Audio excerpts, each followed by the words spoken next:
The sound of a car starting is like music to the ears when it's -15 outside. Today's batteries are increasingly powerful and efficient, even at the most extreme temperatures.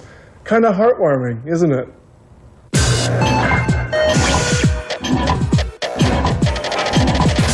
While dissecting a frog in 1786, the Italian researcher, Galvani, noted that when his scalpel touched a leg muscle, it contracted from an electric current produced. Later, Volta believed the current was produced by the metal instruments, the animal being only a conductor.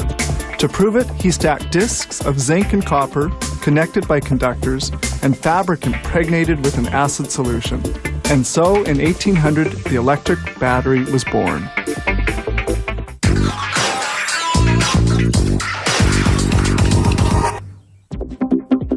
Batteries power all kinds of electric motors. A new lithium metal polymer battery pack, such as this one, could soon power an electric automobile, as well as a hybrid vehicle. This battery will be made up of 4 components. It all starts with this lithium ingot, which weighs about 5 kilos. It's transformed into a thin sheet by this extrusion press that applies 400 tons of pressure. From it will exit a sheet that's only about 250 microns thick. The whole extrusion sequence is closely computer controlled. Extrusion is now completed. The metallic lithium sheet is the required 250 microns in thickness, or 1/4 of a millimeter. The sheet has to be further thinned. Placed on a roller, it is carried to the laminator. At room temperature, it's thinned once again. In just 20 minutes, the 5-kilo ingot will have been transformed into a thin, 250 micron sheet, some 200 meters in length. This laminator completes the thinning of the sheet to between 20 and 40 microns. The resulting 2-kilometer-long sheet will allow for the fabrication of 210 battery units. Lithium is a soft, sticky metal. For this reason, a polypropylene film has to be fixed on the lithium sheet. Without this protection, the sheet would adhere to itself and become unusable. The sheet will be used to make individual battery cells.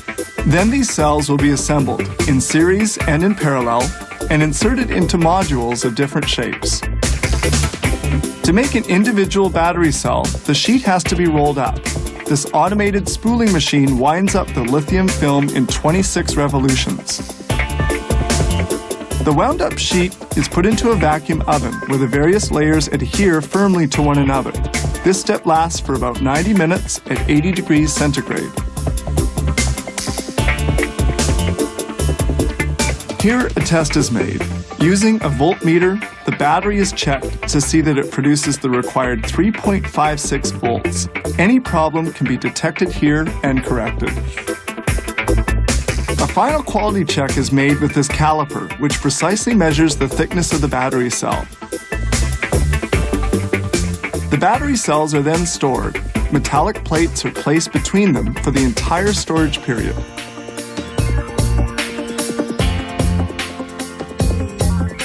One more step remains, and that's the metallizing of the contacts. The battery cells are sent off to a fabrication facility in this container.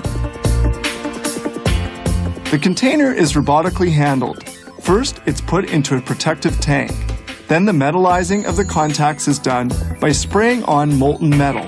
This takes just a few seconds, since the metal cools very quickly.